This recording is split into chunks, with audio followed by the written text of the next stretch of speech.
watching the 10 o'clock news. Well, new reporting today that Governor Hochul could be about to unpause congestion pricing. The New York Post saying the governor could be planning to bring back the toll after this fall's election. At a lower price. Fox 5's Linda Schmidt has more. According to the New York Post, Governor Hochul is considering a lower congestion pricing toll for Manhattan and giving an exemption to municipal workers. But there are plenty of people who are not on board. Exempting government workers? Give me a break. Handing out special interest privileges to public officials makes people distrust government. The more people that are exempted, the more that everyone else has to pay. Governor Hochul paused congestion pricing in June, just as it was supposed to go into effect. She continues to say it was because inflation is hitting New Yorkers hard, and adding another $15 toll to drive below 60th Street could be crippling for some. But many others say the governor put the brakes on congestion pricing because Republicans would use it as a campaign issue and possibly jeopardize Democrats who are running for election in November. Sam Schwartz, known as Gridlock Sam, is a transportation expert. I was a government worker for 20 years. Why should I, or for that matter, any government worker, get a break when the bodega owner doesn't get the break, when the construction worker doesn't get the break? The governor's office is not confirming that she is considering a lower toll and exempting government workers.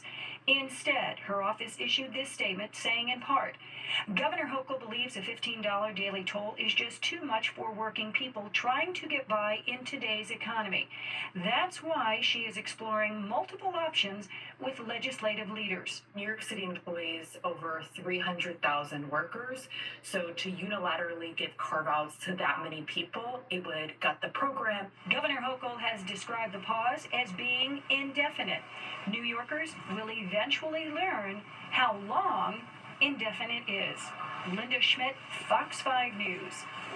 Well, around 1.5 million people who live in New Jersey will be getting a nice tax refund in the next couple months. The state's mailing out letters this week notifying them that they qualify for this year's Anchor program. The program provides property tax relief to people who own or rent a home. Homeowners with an income of $150,000 or less will get a check for $1,500. Homeowners making up to $250,000 will get $1,000, while renters who make $150,000 or less will receive $450. Last year, the Anchor program distributed more than $2 billion to more than 1.8 million New Jersey homeowners and renters. And expect to pay even more for eggs. Prices are going up again. Now, this comes as the bird flu limits supply. Just last month, the price of eggs rose almost 20% compared to July 2023. So when are we going to see prices drop? One expert says it all depends on the state of the bird flu, but they're hopeful relief will be on its way soon, saying the upcoming seasons are less likely to bring bird flu outbreaks. And the FDA says that it's time to cut back on salt. Officials say that they want to trim sodium levels in packaged and processed foods by 20%. They hope to do it over the next 3 years. The cuts, of course, are likely to also affect fast food chains. The FDA is seeking voluntary cooperation from major food makers to achieve those levels. Well, Con Ed under fire. The power company is accused of overcharging customers to the tune of 100% higher than National Grid. All right, Stephanie Bertini has more on how Con Ed's responding to charges that they bury overcharges in the fine print. From the Bronx to Manhattan to parts of Queens, concerns over the rates Con Edison is charging. Very high, says this woman in Spanish, echoing the many complaints Congressman Richie Torres says keep coming into his office. It began with complaints from constituents, both tenants and owners, and then we took it upon ourselves to conduct our own investigation. This report details the investigation comparing Con Edison, which services the Bronx, Manhattan, and parts of Queens, to National Grid, servicing Brooklyn and parts of Queens. Here are the numbers that we found. Con Edison charges the Bronx $1.29 per therm. It charges Manhattan $1 per therm. It charges Queens 92 cents per therm.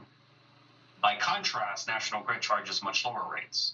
It charges Queens 45 cents per therm and Brooklyn 54 cents per therm. That's amounting to a 100% increase in some cases, according to Torres's report. Congressman Torres now calling on the Public Service Commission, that's the organization that investigates utility rate cases, to do something about it. In a statement, a spokesperson promising to review the report from the congressman's office and telling Fox 5 News there are many factors that lead to cost structure differences, such as operational practices, plants and service, property taxes, and corporate structures. Con Edison provides gas delivery service to more areas within NYC compared to National Grid, and it provides gas service outside of NYC, unlike KEDNY. This is one of many components that makes Con Edison's cost structure different than National Grid's NYC operations, KEDNY. This woman who lives on the Upper East Side of Manhattan says this kind of investigation is long overdue. New York City's expensive to live in on its own, but you don't have another choice, and there's very little transparency for Con Ed in the bill. In a statement, Con Edison said energy delivery rates vary from utility to utility for many reasons, including the level of service customers' needs, the characteristics of the area, and when new rates take effect. Stephanie Bertini, Fox 5 News. All right, when we're bored, a lot of us reach for our phones. Guilty, but a new study shows scrolling on social media may actually just be making things worse. And the MTA has a clear message for drivers. Don't block the bus lane. How much you could face in fines if you're caught on camera.